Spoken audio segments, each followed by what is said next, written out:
Nobody knows who I am. Everybody's excited about you being here. There's nothing that sounds like that. I've owned 12 of them. Whoa. Right. I love pedals. If I haven't made that clear enough. It's very obvious. Nobody knew, but secretly. All right.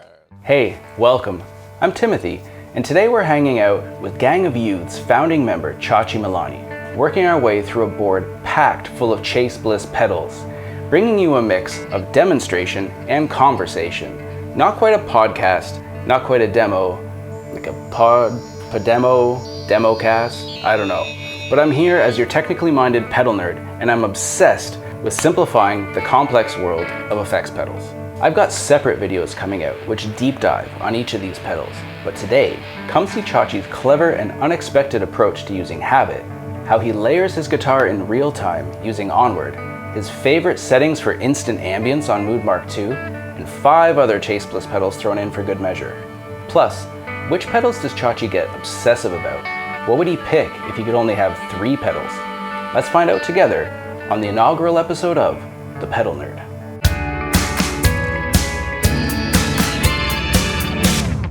Hello and welcome to The Pedal Nerd. I'm Timothy. I'm joined today with my guest here, Chachi Milani, former lead guitarist and founding member of Gang of Youths, self-professed pedal dad, and all-around good dude. Welcome. Oh, no, thank you very much. Thanks for having me.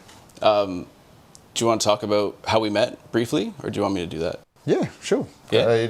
Happy for you to do that. All right. So last month, Joel from Chase Bliss hired me essentially to represent the company at the Pedal Empire and Chase Bliss Pedal Party, which was happening in Brisbane and then a week later in Sydney. And you were at both of them. Yeah, Joel actually hired me to help make up the numbers. No, you didn't. I wish. I saw you at the Brisbane one, and you had the t-shirt that said like horny for guitar pedals, I think, which made me laugh. But we didn't get to talk that day. We talked at the Sydney one. So essentially I stood behind the board all day while people came up and tried out pedals, and I answered questions. It was really near the end of the one in Sydney. You came up and you spent a lot of time exploring things. And then I just said, hey, I'm starting a YouTube channel all about pedal nerdery. Do you want to come and hang out? And you just happened to come up to Brisbane sometime. So here we are. Well, if I was wearing the shirt I was and you didn't ask me, I would have been very offended. Yeah, fair. So you actually have been in touch with Joel from Chase Bliss since then, right? Mm-hmm. Like, do you want to talk about the pedals you got, or? Yeah. So, big thanks to Joel for bringing this union together. Yeah, definitely. Hope for this to be the start of many great ongoing conversations and Instagram DMs and sending each other stuff around. There's been a steady stream of Instagram since then. Hey, we like know some of the same people in the pedal community, which we'll touch on later. But yeah, that pedal party was really cool for me, and like Joel was so happy with how it went. He let me just hang onto this board, not permanently. I don't get to keep these. That would be amazing, but just for a while. So this is the same board that we had at the pedal party. We're going to be exploring it today. Matt from Pedal Empire supported this video by lending us a beautiful Victory DP40 amp. Super generous, the Chase Bliss and Pedal Empire people. So very happy with that. Thanks for the support. So you mentioned that there's a few of these that you're like more hooked into and excited about than others right now, right? So which ones are those? It's the Mood and the Onward, and that's not to discriminate against other Chase Bliss pedals here. Let's just get that straight. I mean, I don't need to tell anyone, but all this stuff is amazing. But yeah, I mean, for me, the Onward is just pretty, when the first videos and demos dropped. Yeah. I think, like anyone who's kind of done anything enough times, I've had my fair share of glitch pedals and freeze type pedals. Yeah. And having taken a chance on multiple pedals off a YouTube video or demo, this just seemed the thing that was so impressive about the Onward was how intuitive it is. Yeah, I found the same thing. You sat down with it for like less than an hour. Yeah. And you'd found an easy way to use it. It is fairly intuitive, and you get really useful sounds right away. Yeah. Right? And you can get lots of cool, weird, stretched out, glitchy, whatever sounds with their other pedals. But I found this was like immediately useful. Yeah. Yeah. Yeah, very useful, and I think we're in an interesting time in music where with plugins and pedals and effects, you know, you got things that can do anything and everything, and it's kind of really hard to contextualize, and it's something I would love to explore with you today. It's like all of these effects can do so much, and you know, for someone like a younger me, and by younger me I mean me 3 weeks ago even, this can seem very overwhelming, but like once you actually understand, and it doesn't actually take that much. That's it. You almost need like somebody to give you like a starting point or a bit of a cheat sheet on how to begin with the pedal, right? Because you can always go deeper later, but I think the key is to just dive in and start with them, because like with Mood, for example, there's so many things it can do, and I think that almost becomes this big hurdle that you're not sure if you're ready for, but really you just get in and start playing. And that's what I liked about the pedal party, was people would be like, oh, I'm really interested in this one, but there's a bunch of stuff I don't understand. And I'm like, well, let's just start. And then you see like people's faces light up, right? That's what's powerful about community though, right? I think this is an industry, and we are involved as consumers in this industry. So much of our work goes into like discovering things in isolation. Yeah. And I feel like the best stuff happens when you're able to collaborate and come together and learn from other people. 100%. Kind of like what I'm doing today. I'm just going to rip off everything off you, man. So nobody knows who I am. Everybody's excited about you being here. No, I'm happy to kind of answer questions and steer while you play. I'm very glad it's you playing and not me today. And I think what you said about community is really important, especially like the guitar pedal community there's a lot of corners of it, not even just some that get like kind of snarky and competitive, and like it doesn't have to be that way. And what I saw when everybody came together is like there was no ego, everybody was just excited. Like even there were 5 other pedal companies there that day, and those guys would come up and like play through the Chase Bliss board and just be like as humble or approachable as anybody else who was just attending the event. There was no, you know, does this thing suck, or like I heard this sucks. Like nobody was being negative at all. Everybody was just genuinely excited, and I've found my interactions offline with the community to be a lot more like that. So yeah, the community thing is big. Let's talk about what we have here just before we get going. We've got Preamp Mark II, the Dirt Library, Habit, the digital delay with a long scannable memory, Looper, the transformative looper, Onward, the dynamic sampler, Mood Mark II, the micro looper with ambience, Lossy, which is digital degradation for nostalgia on demand, aka the internet pedal, Generation Loss Mark II, which is analog tape degradation, and the CXM 1978 Automaton, which is hi-fi studio quality vintage reverb with the ability to just have massive tails. Back to you, Tim. We're going to start with Habit, but you use it in a way that's different to how I've seen other people kind of explain and explore Habit on YouTube, where you're not, at least immediately, getting crazy with it. Do you want to talk about your approach when you start with something new like this? Well, I always think about, even in the studio, live application. With any feature-heavy effect, I like to start at how I would, you know, not so much could this replace what's on my board, but it's like, you know, if this does delay, can it do, you know, can I start from how I perceive delay and then build from there? And I think for me, from a young age, like I grew up playing in church, and I grew up in a church where all the albums, you know, my family, we listened to these albums, and that shaped me musically. And all the recorded albums were live. So, you know, I never had this concept of like, oh, I could do this in the studio and, you know, this is different live. It all felt the same to me. So live was always the approach. So approaching any of these pedals, but, you know, I guess we'll look at the Habit. How can I apply this to what I already do, you know? Yeah, sure. I always think about how I would use this in a song and then how I'd finish that song or how I'd make things interesting. And so introducing artifacts or, embellishments here and there with an expression pedal or something, But I guess today I would just kind of do it manually. At church, we would often do things to kind of tie the end of one song and lead into another. Like so, little just transition pieces? Yeah. Way better way to put it. My English is not that good. I'm not trying to correct you, just making sure I understand. I was genuinely thanking you. Yeah. All right, so we're going to start with Habit, which is the first Chase Bliss pedal you ever owned, right? Yes. And this thing is, it doesn't have to be, but it can be really wild and unpredictable because it's a digital delay with 3 minutes of sampling time, 3 minutes of memory. And like, it randomly samples the stuff you've played in, however much memory you have going, and will spit it back to you, and you can kind of control how often that comes back and how far back in the memory it's going to read. But you really don't know what you're going to get with Habit. And it's got some modifiers on board too, so you can change like pitch and direction and stuff, and we'll get into that as well. From my perspective, you're using this in a different way than what I've seen in a lot of the demos online, where like you don't have scan and spread turned up to be playing back unexpected things, right?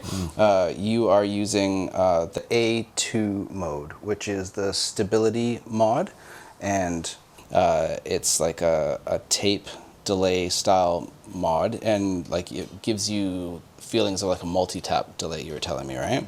So you flick this guy, middle is modifiers are off, you flick it to the A bank, and 2 is the middle position. So A2 is like an analog feeling delay, reminiscent of a tape delay. So if you really push it, you get like that wow and flutter and filtering.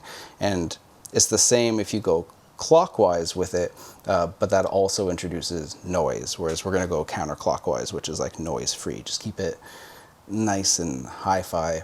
So we've got repeats up maybe like halfway. You've got the size knob is like the length of the memory. It's up to 60 seconds.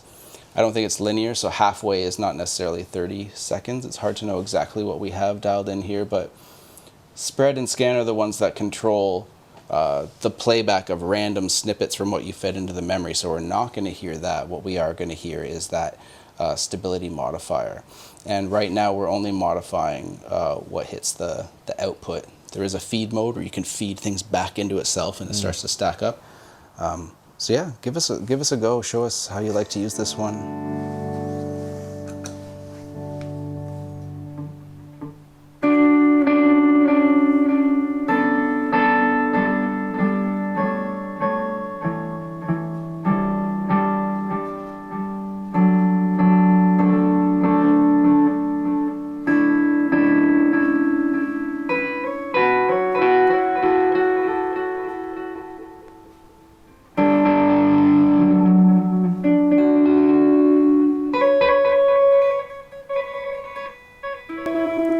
Cool how that doesn't mess with the pitch when you bend the size to change the sample length.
You've just set the bar very high for guitar playing on my channel. I'm not going to be able to play like that. I always say I'm a mediocre guitarist, but that's beautiful. And I really like what you were doing with the volume swells, just with kind of like your fingertips as you were playing.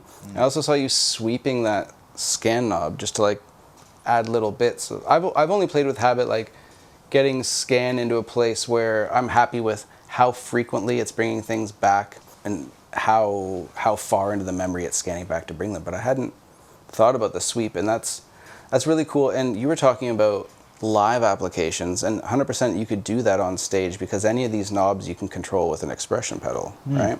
So you could sweep it with your foot that way.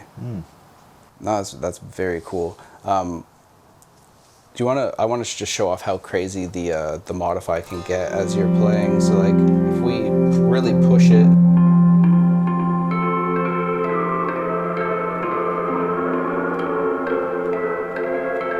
It's not even all the way. All the way is.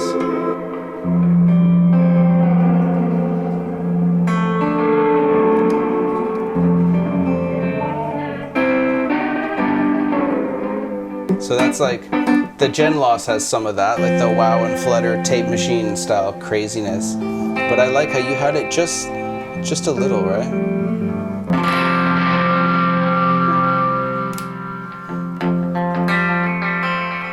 Let's check out Onward in a second, because I think this also has some immediately useful things from a live application, but I thought maybe we'll show off one other modifier. So A1 is stepped speed. So again, you've got it on the A bank, flicked over here to 1, and step speed changes the speed and direction of your echoes in precise steps, so it stays in key, whereas on the other side, on the B bank, B1 is smooth speed. So it's not notched to individual steps in tuning. So it just pretty much immediately gets out of tune. But if we stick it to A1 here. I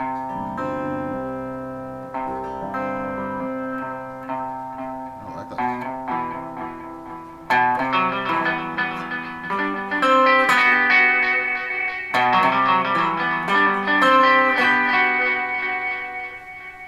And this is like one of my favorite things on Habit is instead of just modifying the output of the memory or the delay, you can feed it back into itself. So the more you play, the more it kind of eats, like a snake eating its own tail, right?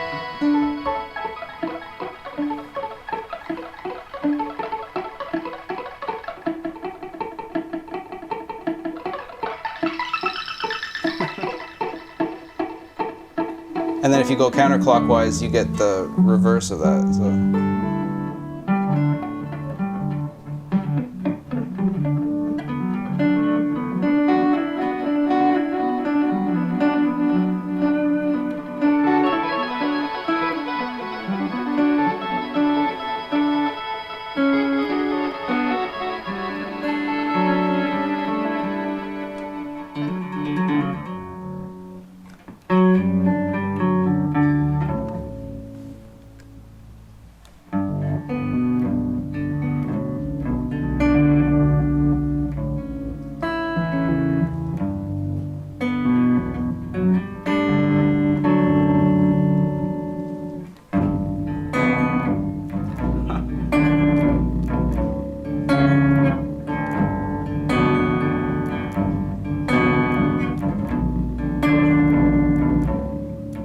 So you've got like almost no delay there. There's a really tight delay, but you're using it as an octave pedal essentially. That's cool.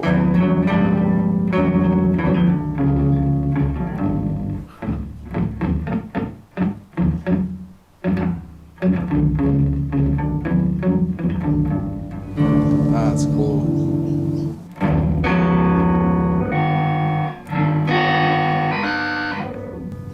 Wild.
reminds me of what you were doing with the Mood in Sydney at the pedal party. Yeah. That like juice style kind of stuff that you Chachi showed me this I almost said YouTuber, but like he's on Instagram and TikTok and everywhere. Awesome producer from the States.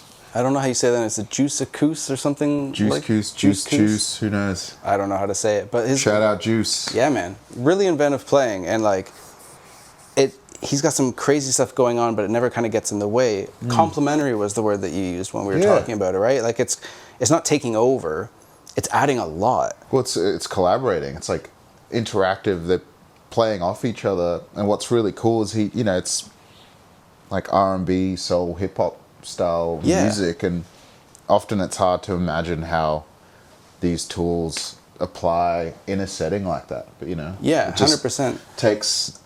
You play like an R&B style.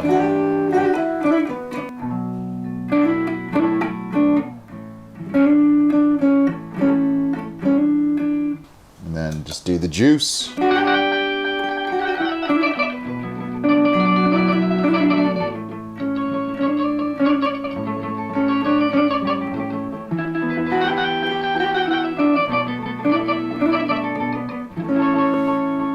Probably a better way I could have done that, but forgive me, Juice.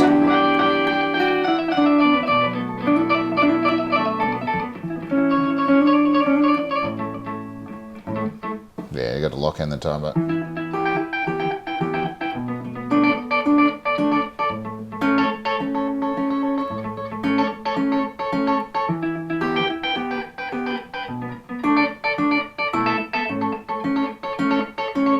So you're just stabbing it, getting out of the way, letting the Chase Bliss do its thing. That's cool. And I think there's this conception amongst pedal enthusiasts that some of these devices are hard to use live, or they do kind of take over and they're harder to wield. But use as much or as little as you want, right? Like you dial in just enough. You can go really deep and crazy. Like if you max this thing out and you've got it listening to the last 3 minutes of your playing, scan and spread all the way up, you're going to get all this kind of random, unpredictable stuff back, but it doesn't have to be. And it's like a really beautiful sounding delay in its own right. It really is. Yeah.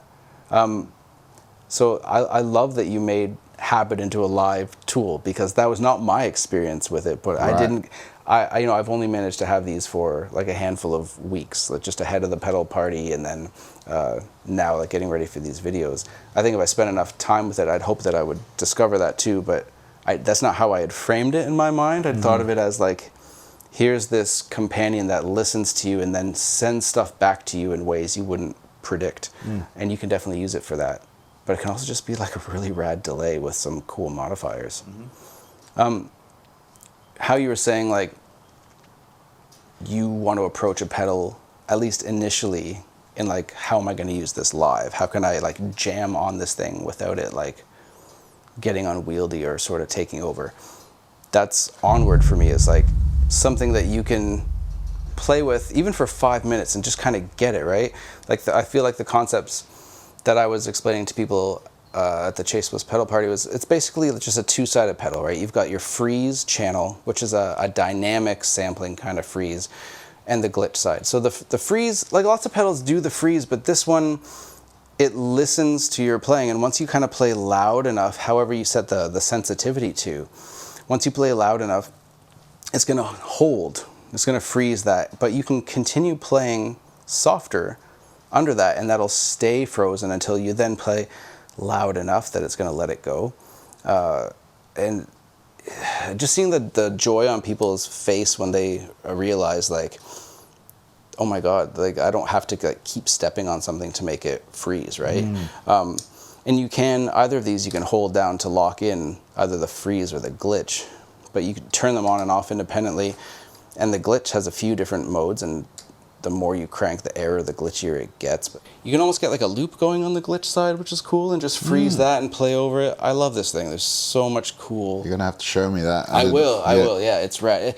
It's like not necessarily a predictable loop. You just get a glitch you like and then lock it in, right? Yeah, we'll show that. So Onward is rad. And there's some hidden controls as well, which we can touch on, but I don't even think you need to for the most part. When I say hidden controls, what I mean is you've got your 6 knobs, size, mix, octave, error, sustain, texture. But if you hold down the 2 foot switches, now you're controlling a secondary function, and the text is a little harder to read because it's in white, but you've got sensitivity and balance and ducking depth and a user setting for the fade. So if you want to have your own kind of in-between fade out, this one is like a shelf, the effect, the freeze effect, when it lets go of the old thing that's frozen and grabs the new thing, it'll just drop the old one and grab the new. And then if you put it all the way over here, then it's like a slow crossfade between the two. But yeah, in the middle, you can define your own with this knob on its hidden setting. So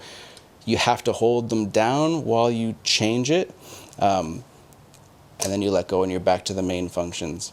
And it can be hard to know where those knobs are. And if things get really too wacky, all you have to do is like 1, 2, 3 there. And this flashing indicates that we've just reset those hidden settings to its defaults.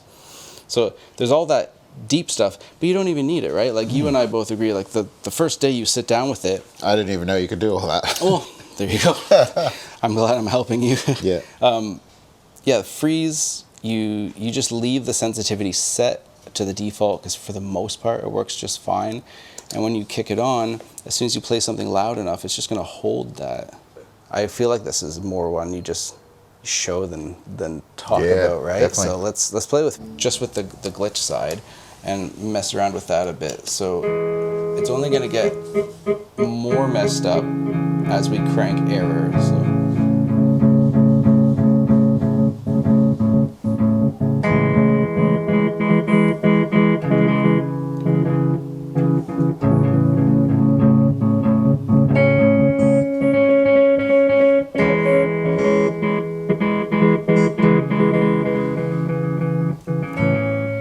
So you're like playing with the timing of the glitch for tempo there, sort of, right?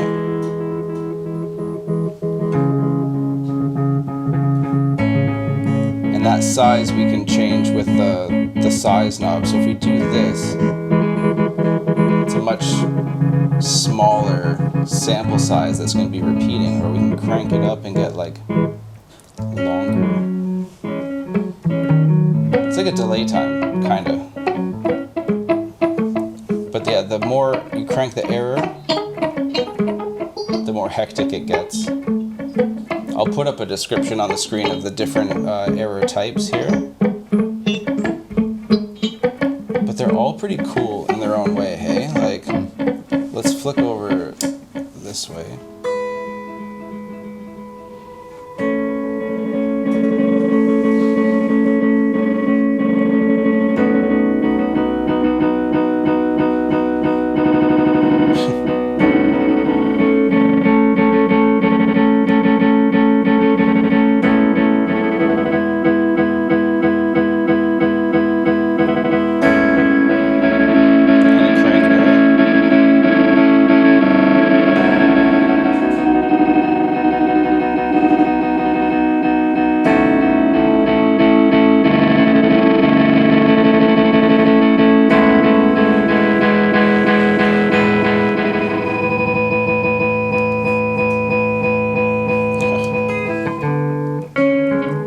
Trying to take your approach with sweeping the knobs just to taste. Not quite practiced at that yet. Let's see what this one sounds like.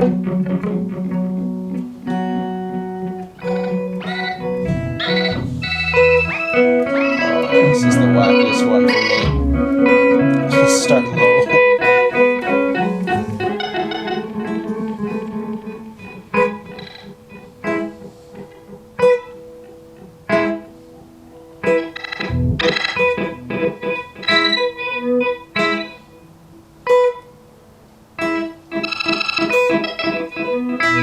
This is what like the office fax room sounds like. Yeah. Printing room, you know. I feel it's like connecting to AOL online in 1997. Well, that's gotta be this one probably more so. But that's bad. Whoa.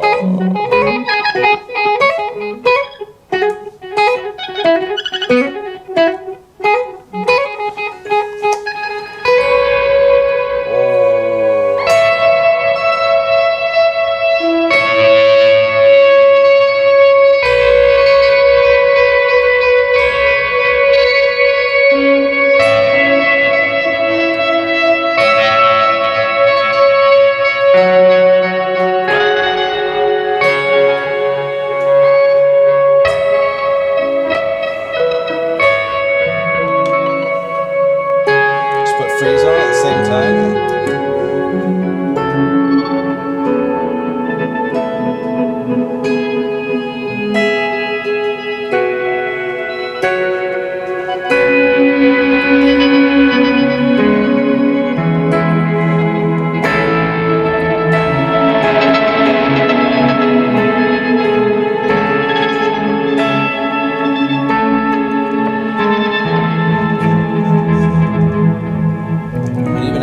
Chorus to that Frozen as well.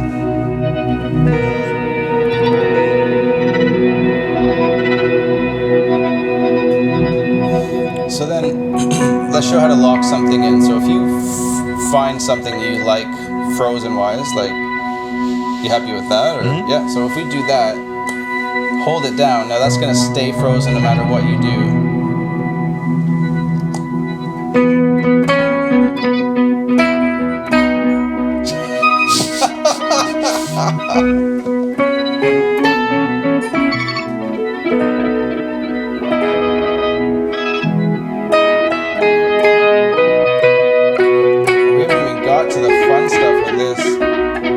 Let's talk about texture and octave here. So like, let's turn off the glitch for a sec. So we have this thing going. If we go this way, get some really delightful like digital texture added to it. You can make it as nasty as you want. This way is more like analog sounding saturation kind of texture. So digital. Wow. I like it about there, like 10, 10:30. And then octave works the way that a lot of Chase Bliss controls work, where clockwise it does one thing, counterclockwise it does the opposite. Though that's very akin to the modify knobs on these guys. So if we go counterclockwise, we get sub-octaves added.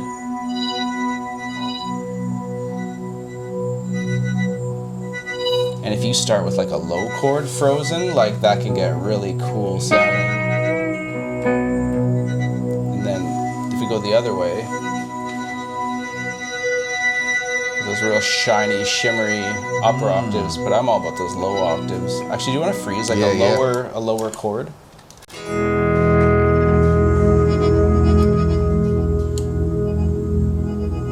So that's the Frozen thing, and then wow, that growl. Sounds like yeah, totally. I don't have any animators. I can't make us in the upside down. But just imagine that we were, yeah. But yeah, together these just like make all kinds of magic.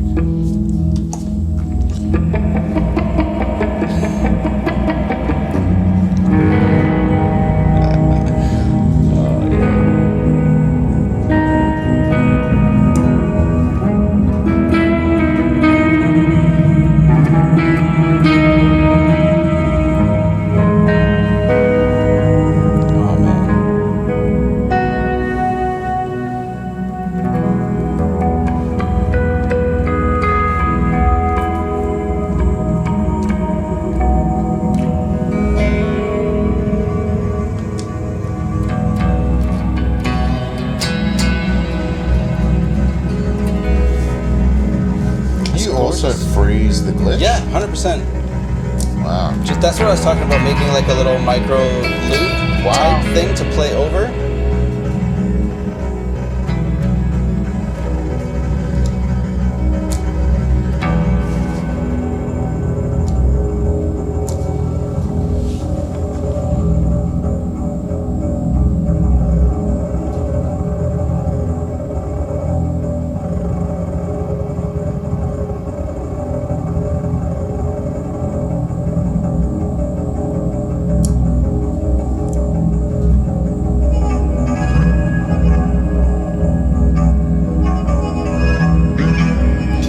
It should be illegal. It should come illegal to have this in mono. Like it only has to be in stereo. That's crazy. Yeah, right? Because you hear it, like you hear the movement. Like I feel like I'm on the set of Dune.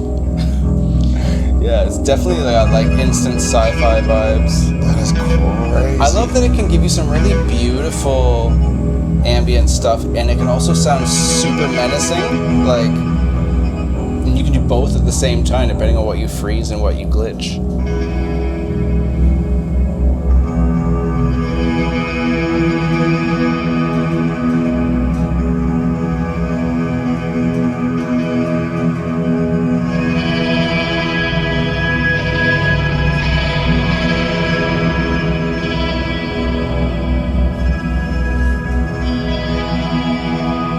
Stuck here all day. Oh, that's so good.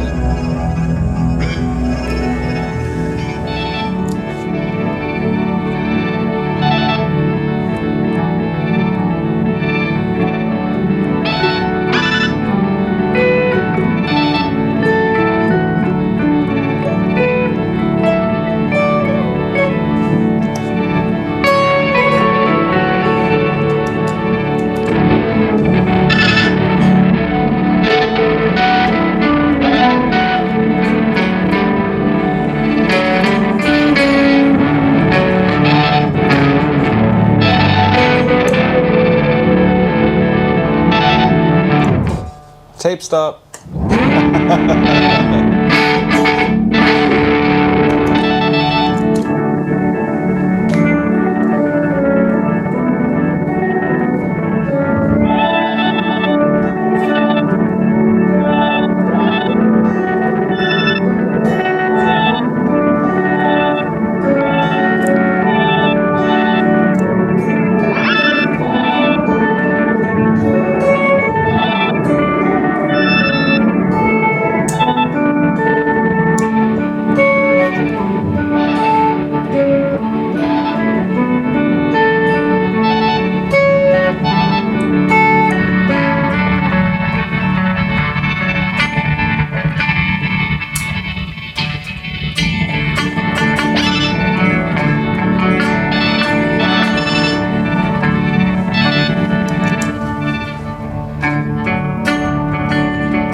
Do you want your tape delay back?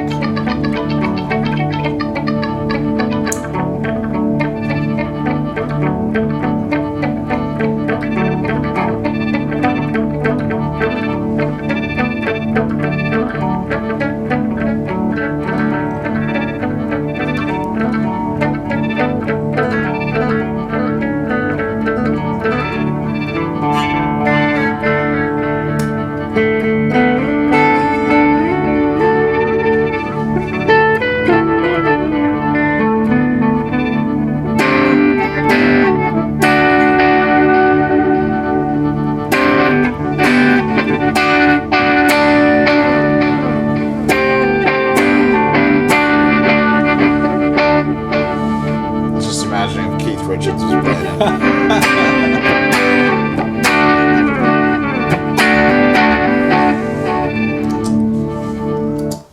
Far out. It's like you create a whole world, right? Mm-hmm. Like that's what I quite like about this. Do you remember growing up playing and like not having any pedals yet, and you'd be playing guitar with your friend who was also learning to play guitar, and one of you would like have to hold down the chord progression while the other person could like noodle, and then you would trade or whatever. This is kind of like having that in a sense, right? Because you can freeze just one chord like you were doing and have lots of fun, or you can get the sensitivity set right and like you play a chord and then noodle over it and then go back and play a different chord, and I don't know, it makes more engaging to just sit in the living room with the pedal. Yeah.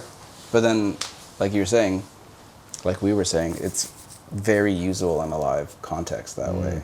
like I don't think there's any pedal on here you couldn't use live, but certainly this is a little more immediate and a little more intuitive to do that with. Totally. So Mood is amazing. It's a micro looper, so you're not doing like long performance style loops. It's a small snippet of your audio, but it's just transformative, right? So you just get instant ambience. You can add delay and reverb and everything. You can change the speed. You can change the direction of the loop. You can add octaves. There's so much to have fun with there. The way that I've got Mood set up to start with, at least, is in refresh mode. So that's when you engage the latch dip switch and the no dub dip switch. So instead of creating kind of a static loop, what it does is it'll sample what you're playing, and if you're using any modifiers, which it's gonna process your signal with the modifiers. But as you keep playing, almost like how Freeze on Onward like latches on and then lets go, it's gonna keep cycling that way. So it's gonna keep processing you as you play. But the heart of Mood for me is the clock. It's like this changes everything knob. So like mucking around with clock speed is the most fun thing that I found to do.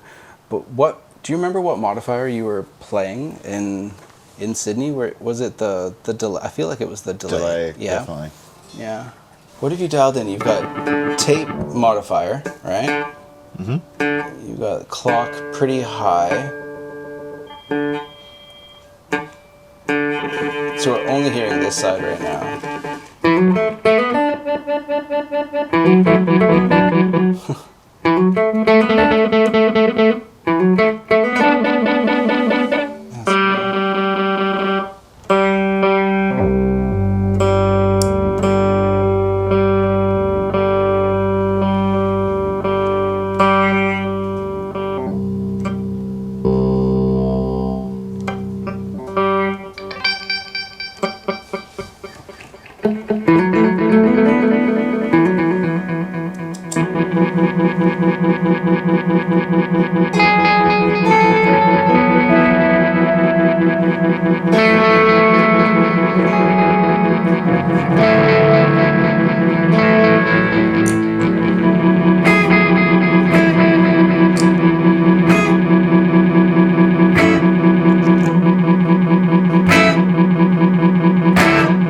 So as you move this around, just explain what we're hearing. Like right now, even though you had the delay still on at the time, you were just hearing a clean signal come through because the wet channels, it's only affecting the loop here.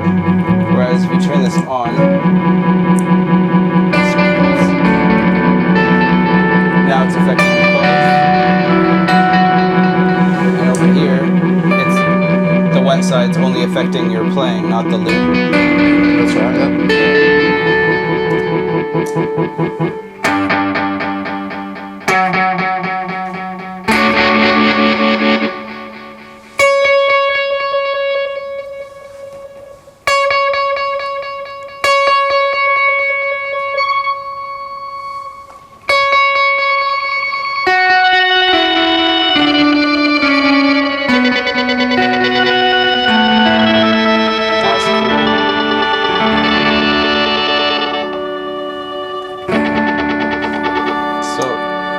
In tape mode here, the modifier gives you up to 2 octaves up or down.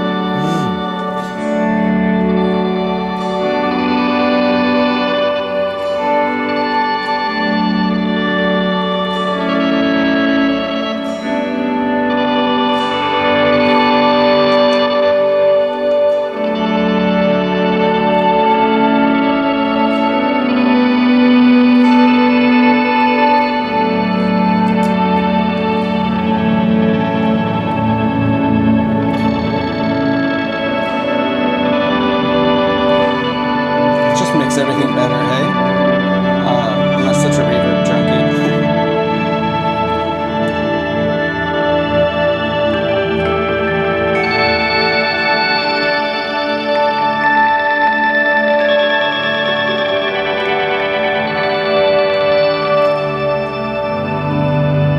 It's so nice, man.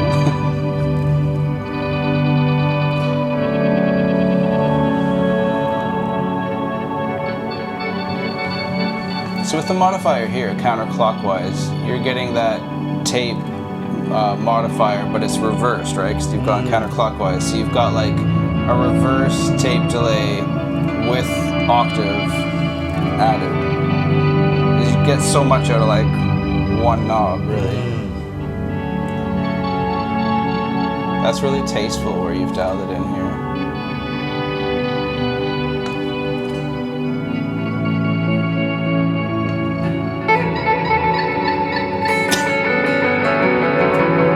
Have you seen what the reverb on the Mood sounds like in the lower settings in the modifier, where like the smear starts to separate into individual taps?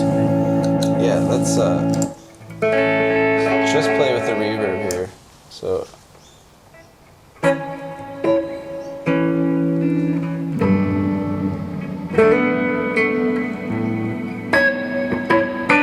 So that's quite big and spacious and smeared together, right? But as you dial this back, listen to the ambience around it.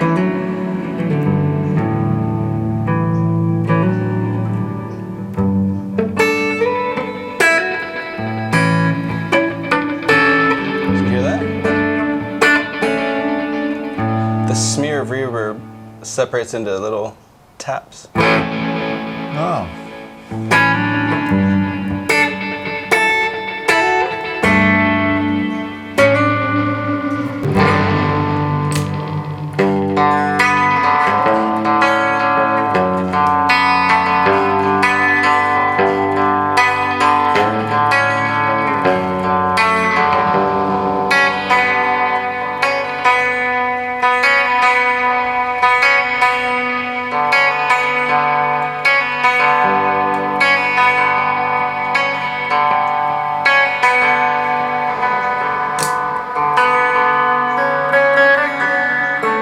I think that sounds so cool. I want to try it with an expression pedal where you like just slowly like shrink it down.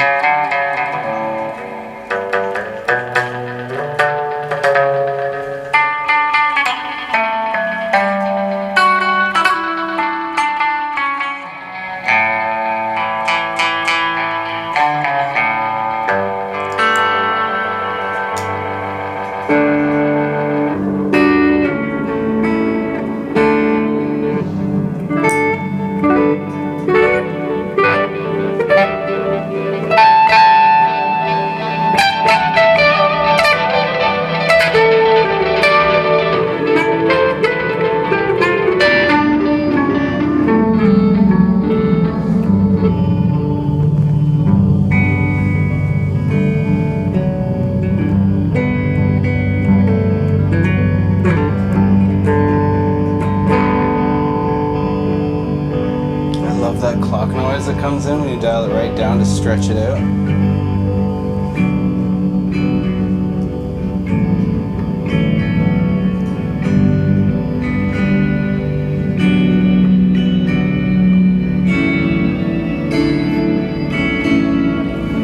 Have you tried using tape mode on this to make like a shimmer reverb? No. So interrupt you. Your playing is beautiful. I just want to like turn these off for a sec. So now we're back to clean-ish preamp. So basically, if you keep it in tape mode, so you've got the right toggle centered, you have this so it's processing both the loop and the input, and we have it in reverb mode like we do, right? Then basically you turn this on, but you're gonna have the modify knob pretty far to the right. And you get some octave up stuff going on there, and then we're going to engage the reverb and kind of blend them into taste, and you get like a shimmer reverb with some octave stuff feeding into the reverb. So if we turn that on to grab whatever you're playing there.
A super sparkly shimmer. It's got kind of its own character, you know?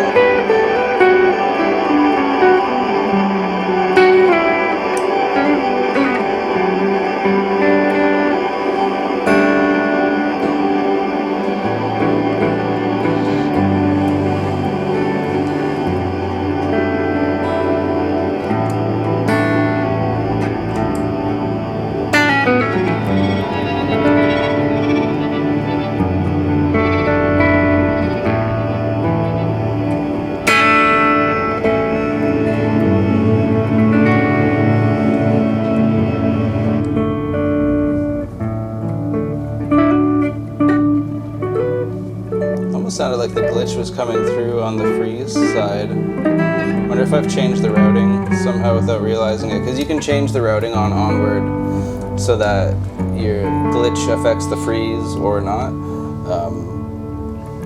It goes suitably deep.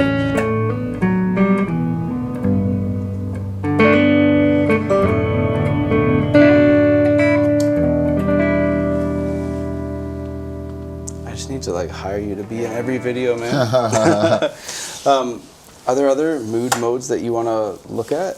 No, man. I mean, that was a lot, right? Yeah, like, yeah. And that's it. Like, you don't have.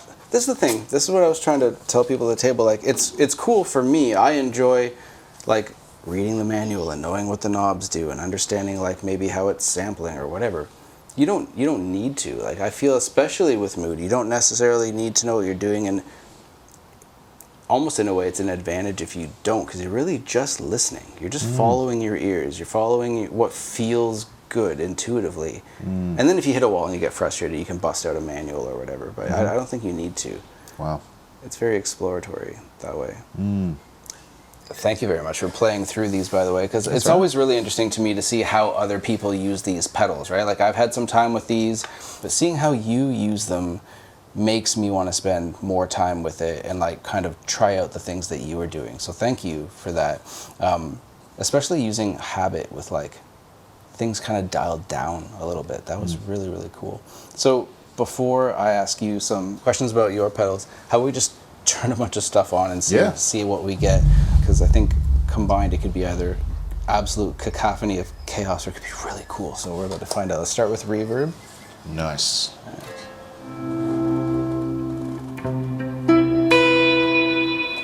Add the stability mod Habit.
That was crazy. Nice. Awesome. We've played through a few of these. I will do deep dive videos on each pedal still, so we can get more into what you were hearing here. But I wanted to ask you about like your pedals, and I know you have quite a collection, so we're not going to talk through all of them. But can you tell me about like kind of your greatest hits, things that you definitely rely on, or pedals that have kind of always been on your board, like before Gang of Youths and with, and now post Gang of Youths? Like, what are your tools that kind of are always there for you? Yeah, for me, always need a compressor. Right at the start of the chain. What's your go-to for compression? Right, like Bondi FX has always been, a big part of my journey as a musician, guitarist, and an artist. Yeah. And I kind of see the relationship there, and the presence of Bondi FX and Jono in my life is almost like integral to me. Sure. It's like I'm not a guitarist without that. We've kind of just, it's always been there from the start of the journey. So before, when he first brought out his first compressor, was the 2026. Yeah, I love it. I use it for kind of different applications, whether it's like, do you use it as like an always on, or you kind of dial in different things for different songs? I used to. I guess like when you're playing live, it's generally always on, but then getting like a switcher and being able to turn it off when I'm trying to be more dynamic with certain fuzzes. Yep. So for me, it's always like Bondi FX, comp, and he's got a very unique take on how his comp works compared to what's out there. Yeah. And the term transition, I know, is like the most overused adjective in the guitar world, but it really is, like, I think there are a lot of great, like the Ross style compressors, and like the Origin effects do. Yeah. What's it meant to be, like a LA2A style or Cali 76? Yeah, it's like their take on the 1176. 1176, that's right. Which sound awesome as like a tonal thing, but the Squish Ours is just so great at not interfering with the relationship between the guitar and the amp. And it's really quiet too, from what I hear. I haven't got hands on it yet. I might in a couple months, but it brings everything down, like anything that goes over the threshold, without bringing everything else up, right? So it doesn't bring up your noise floor as much as your average compressor. I find most of John's stuff, I don't feel like I know him well enough to call him Jono, but most of his stuff is very, very quiet. I've got a couple of the 1984 Inventions DRV, and like he was integral in the design of that one, and it's the quietest drive pedal I've ever used. Like, wow, it's yeah, even at full gain, right? Yeah, even at full gain, you stop playing, it's just quiet. You'd think there was like a gate in there, but it's just a very cleverly designed circuit. So yeah, compression via Bondi. What else? Well, I've loved the Del Mar. Yeah. From like the start of my career. That's a Bondi FX Del Mar as well. Yep. Which and a Sick As. I have like one, like a special edition Sick As, which he made in collaboration with, it's like his pedal, but had a lot of input from Lachlan at Earthling Designs. Okay. Yeah. And they're the two, like, basically I only have both those gentlemen's, like, drive and dynamic effects. Okay. So, like, that you kind of stay in that realm, brand-wise. Well, because these are people I grew up with. Right, and we've all influenced each other in some way. I mean, I think it'd be pushing it to say that I've influenced them, but they've definitely had a big influence on my taste and my ear. Yeah, okay. So yeah, Del Mar, Sick As, and then with fuzzes, I think it's like a Ram's Head 74, like Big Muff style circuit. Yeah. I love that. I got into that circuit through Gilmore-ish. Yeah, okay. Because I'm a big David Gilmour fan. Yeah. So you're using a clone or an EHX one? Yeah, no, it's a clone. What's like their take on the circuit, which is Vic Audio, I think it is. Okay. I've had that for years. I've had so many muff variants. Yeah. And they're all great, but this is just like, I think it was like the first one I got. Yeah. I love the Ram's Head, by the way. Yeah. For years and years, I shouldn't have moved this pedal on, but I had a Tim Guitars Ram's Head Big Mud, which is his version, yeah. but it was like a variant he only made a handful of that used BC 108 transistors instead of the ones from his typical Ram's Head circuit. Yeah, for me, Foxtone Octavia, I was really obsessed with Octavias because of Unknown Mortal Orchestra. Yeah, okay. Ruben Nilsson's like massive influence on me, and him and Mark Spear, big part of why I love the Out of Phase Yeah, yeah. sound, and pairing that especially with the Octavia. The Foxtone, which is very different sounding and responds very different to other Octavia styles. Okay.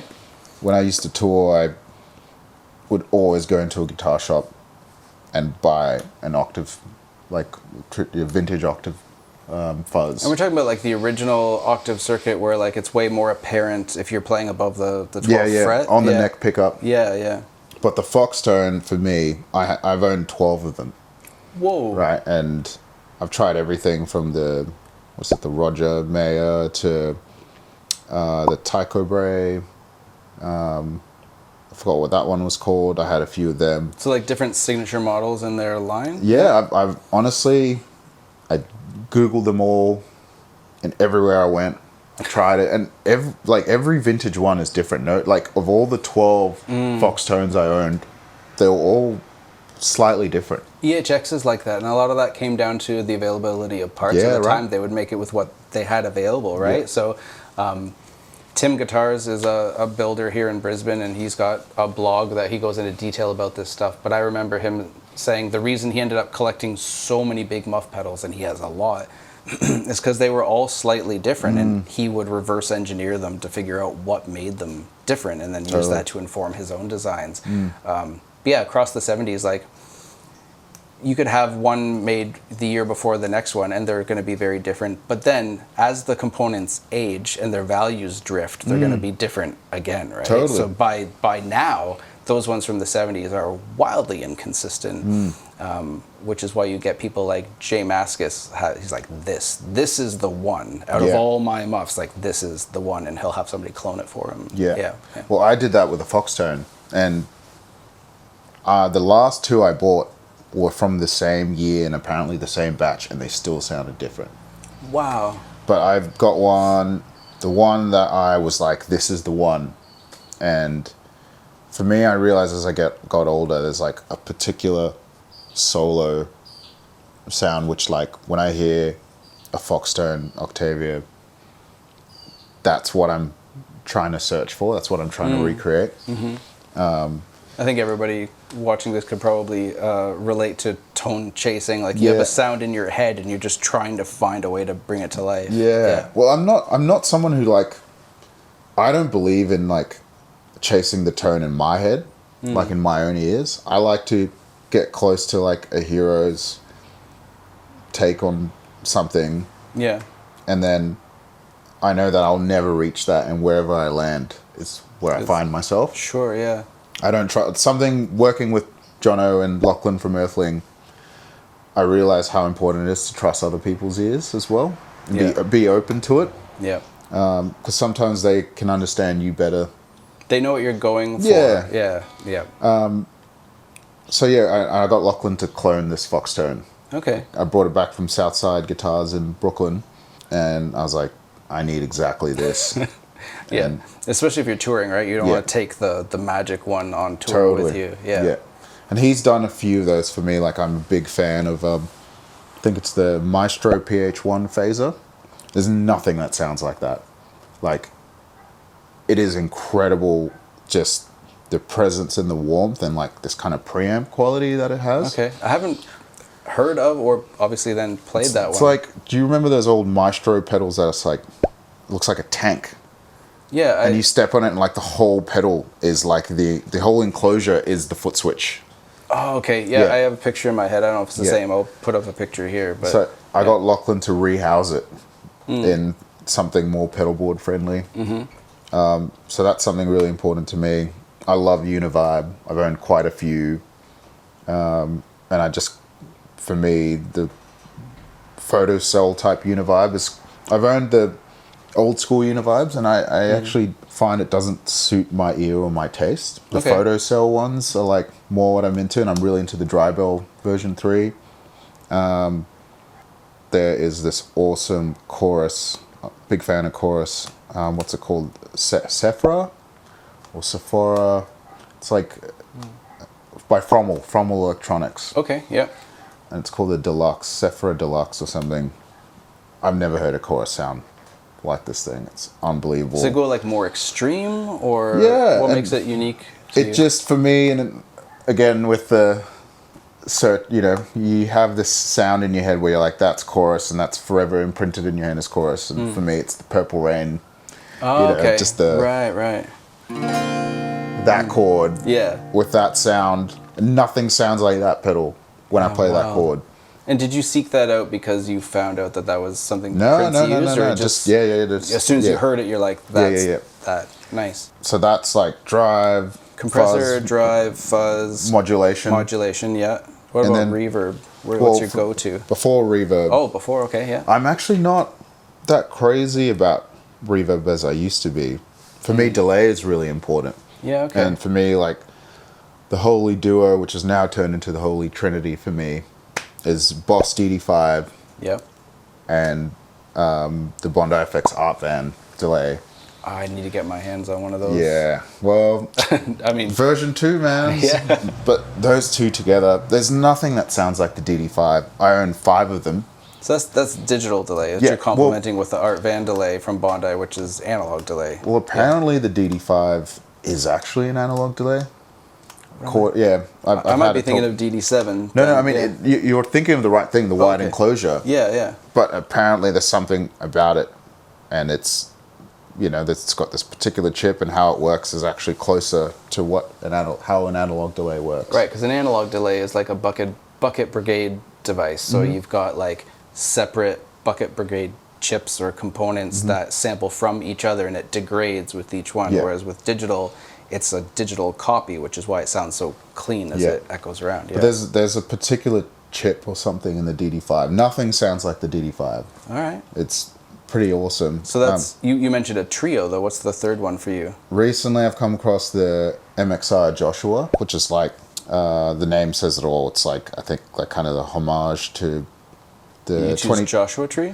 Yeah, Yeah. 2290, which is, you know, big part of the Edge's sound. Right. But for me, like, I love the Duality column, I love Daniel Lanois, and I loved the Edge, and having something like, I've tried to get that sound through other avenues, and there's other pedals that I guess try to be in the ballpark, but this in a small pedal enclosure just nails it. And the amount of control, the compression, and you know, the added features on it, it's so great. And lately I've just been loving running that into this is very new, so I don't know if this should, you know, I should class this as a pivotal thing that I need. Okay. But been loving this, I think it's Collision Devices, the Crush Ternal. Crush Ternal? Yeah, I think it's Like like Nocturnal, it's, but okay, yeah. with a bit crusher in it. It sounds incredible, man. I haven't even heard of that one. Okay. Yeah, it's awesome. Got a sequencer, bit crusher, and reverb.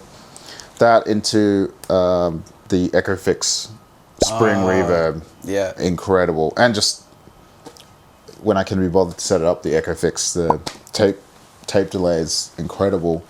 I'm gonna do a review of the Echo Fix at some point this year. It's definitely in the queue. Yeah, it's a Definitely got to do beautiful it. sounding one. Yeah. Unbelievable. Yeah. And that into, I've got like a whole bunch of like this whole looping setup going on, but I guess it'd be wrong to mention anything other than what I've used my whole life. So all those ones that you've covered, they typically, like, regardless of what your board is, you'll have like kind of one from each of those categories we've talked about. So you'll have a compressor, you'll have the Bondi drive section, Yeah. and all the modulation ones you typically have with you, or Yeah. I can't live without those. So everything I'm mentioning is like, I can't live without it. Yeah, wow. And then into a modded Line 6 DL4, which Lachlan at Earthlings modified to have a few Like better switches. That's a pretty common better mod. switches. He's put like his own preamp into it, Oh, nice. which, man, it sounds incredible. Like what it does to the delay on it, and just like an end of signal kind of boost as well. And then just like expression and direct looper access and stuff. And I don't have it on my board as much now because there's a particular company we may or may not have been demoing earlier, which has kind of solved a lot of those problems for me. Okay, yep. But that's what I've used a lot of my playing. That's life. a very complete set for like your core. Yeah. So if that was, So, and I also forgot oh yeah, one more thing that I can't live without that I've used a lot is like a filter pedal, envelope filter.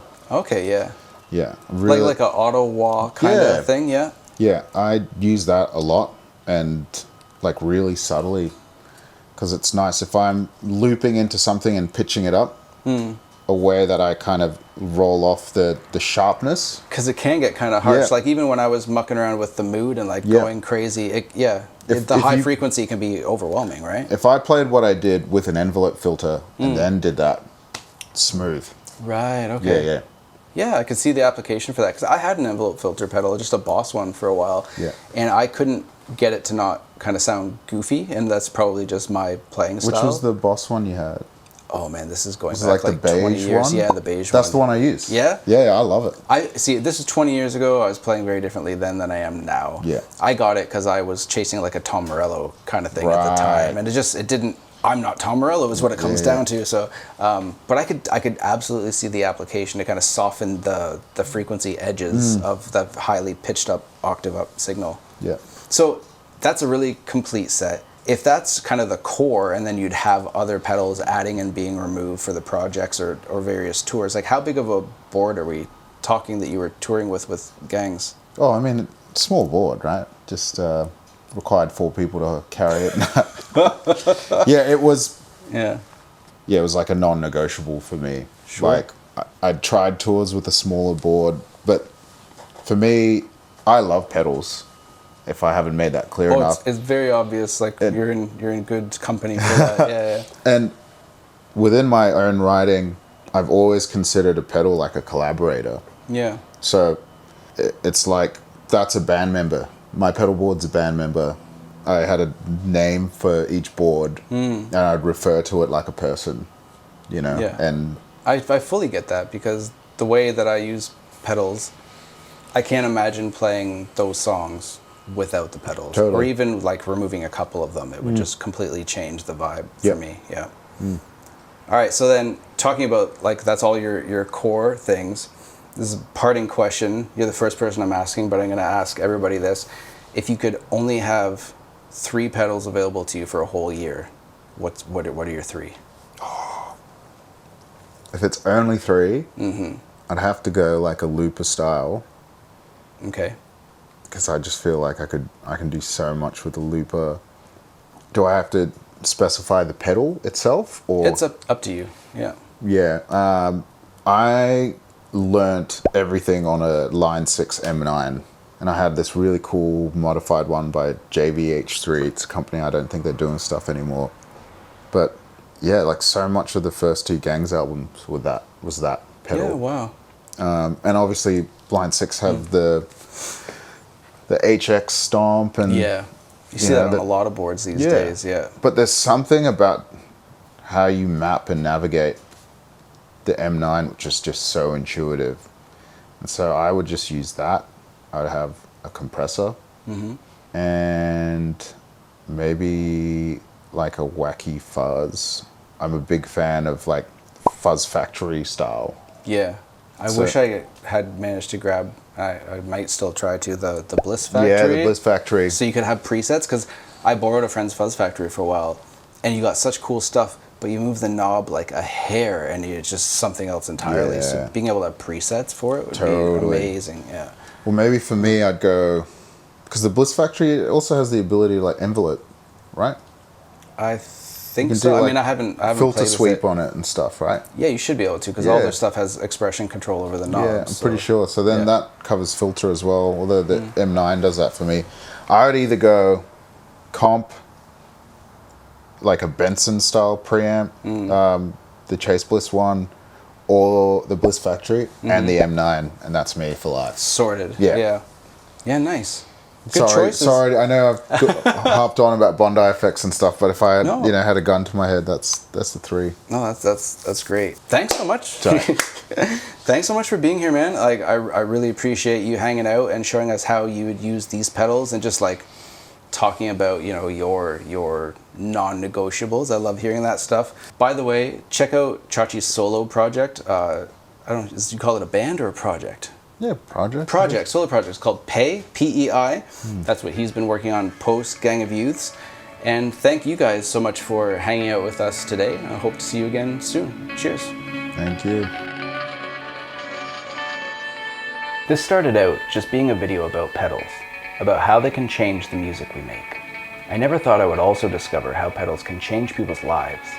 While making this video and getting to know Chachi, I also learned how pedals have shaped not just his approach to music, but his entire career, his entire life. He told me a story that he's not yet told publicly about bonding over the love of guitar pedals with the likes of Jay Mascis from Dinosaur Jr., Kim Gordon from Sonic Youth, Nels Cline, Andre 3000, and even Beyonce's sister, Solange, and her band. If you want to hear a story that rivals the pages of Rolling Stone magazine, then check out my next video. I feel really lucky to be able to share that story with you. So thank you for watching. I'll see you in the next video. And I haven't figured out how to end these quite yet, so pedal on, pedal nerds. No, not that. But we'll get there. Thank you. Thanks. Bye.